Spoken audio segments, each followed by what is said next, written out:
Hi all, ఎలా ఉన్నారండి అందరూ? ఈరోజు మన రెసిపీ వచ్చేసి మసూర్ దాల్.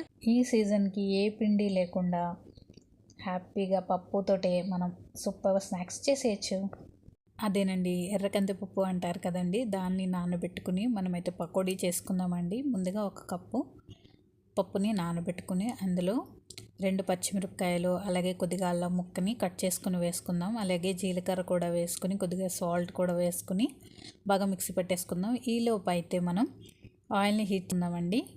మిక్సీ పట్టిన తర్వాత అందులోనే మనం కొద్దిగా ఉల్లిపాయలు, పచ్చిమిరపకాయలు, అలాగే కొద్దిగా కొత్తిమీర, కరివేపాకు ఇవన్నీ కూడా వేసేసుకుని బాగా ఒకసారి కలుపుకొని చిన్న చిన్న ఉండలుగా చేసుకుని ఇలాగా ఆయిల్ బాగా హీట్ అయిన తర్వాత ఇందులో మనం వేసేసుకోవాలండి. ఇలా వేసుకున్న తర్వాత ఒక 5 మినిట్స్ తర్వాత వాటిని మనం టర్న్ చేసుకోవచ్చు అనమాట.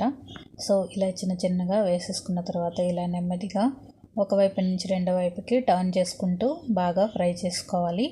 ఇవి గోల్డెన్ బ్రౌన్ కలర్ వచ్చేంత వరకు కూడా మనం వీటిని ఫ్రై చేసుకోవాలండి. అలాంటప్పుడే మనకి లోపల బాగా కుక్ అయ్యి పైన క్రిస్పీగా ఉంటాయి.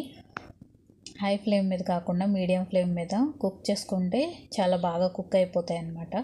సో ఈ వర్షాలకి మంచి స్నాక్ ఐటెం కింద ఈ స్నాక్ ఐటెం ఉంటుందండి. అంతేకాకుండా చాలా చాలా హెల్దీ అన్నమాట. మనం ఈ పప్పుతో తయారు చేస్తున్నాం కాబట్టి చాలా హెల్దీగా కూడా ఉంటుంది. సో మీరు కూడా ఒకసారి తప్పకుండా ట్రై చేయండి. మీకు ఎలా వచ్చిందో కామెంట్ సెక్షన్లో కామెంట్ కూడా చేయండి, లైక్ చేయండి. అలాగే మన ఛానల్ ఎవరైనా ఫస్ట్ టైం చూస్తుంటే please subscribe to my channel.